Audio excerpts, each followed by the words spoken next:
with this thing coming down with the TTT, the Trans-Pacific Partnership, where they have the corporation taking over, wouldn't that affect, will give the corporation more power to tell us what to do with our radiation, the nuclear power, and have the control over like Fukushima and everything else in the U.S. and around the world? That's the goal of TPP. That's the idea. Like what it was when NAFTA first came out, when under Bill Clinton, ExxonMobil sued Canada because Canada banned offshore drilling, banned fracking in that country, and so they took them to court, and they wanted to sue them. Now, I mean, it's unheard of having a multinational company suing a country to allow fracking to go on, and they did it because they said Canada was inhibiting commerce.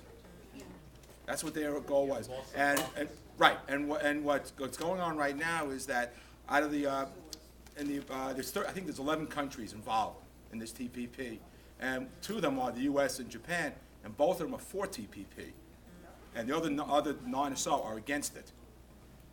But those are the 2 biggest countries that are involved there. China's is wavering back and forth. But the whole idea of TPP is to make more money for corporations. That's all it is, pure and simple. At our expense. My question has to do with where it goes, where what is coming from. Fukushima, what's coming downhill and going into the water, where eventually it goes. And then there's a couple of branches here.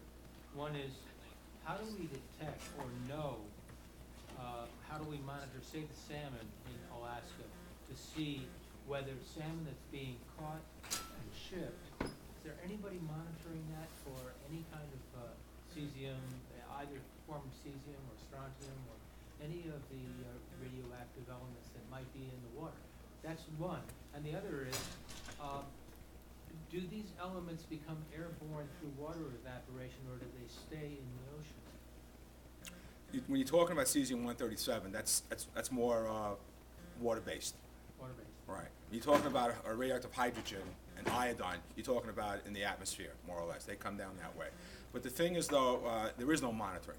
The monitoring group is the International Atomic Energy Agency. That's their job to do that, and they have clamped down on any kind of reporting.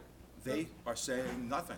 In fact, one of the spokespersons said that the water that's radiated right now off of Fukushima, you could drink, except it's salty. Exactly. I don't see this guy drinking it. Yeah. But he said you can drink that water, but because it's salty, you can't, Mike, in that sense. you know what I had just heard is about the tuna, not salmon, but the tuna. The bluefin tuna. Caught right off the coast of the West Coast. We're all testing positive for the West 137. Coast of our West Coast. Our West Yes. Coast. That's part of what got me involved, because my daughter's living there and going swimming in the ocean, and Who tested the tuna, apparently, though? If the agency that he's saying was They supposed don't to be testing, who's testing the foods? Is this independent This- people no. with Geiger counters? yeah, no, there are scientists doing it, and if you Google it, that's pretty much where I found a lot of Yeah. this stuff is, and you can find out specifically who is, but they're, some reputable One- organizations. So that those tests on the bluefin tuna were being conducted within a year of Fukushima, and now we're further into the scenario. So Ruth is saying it was just a year, yeah, and Yeah. now it's even worse. But not only that, though, when they had the sequestering, the first people laid off were the food inspectors.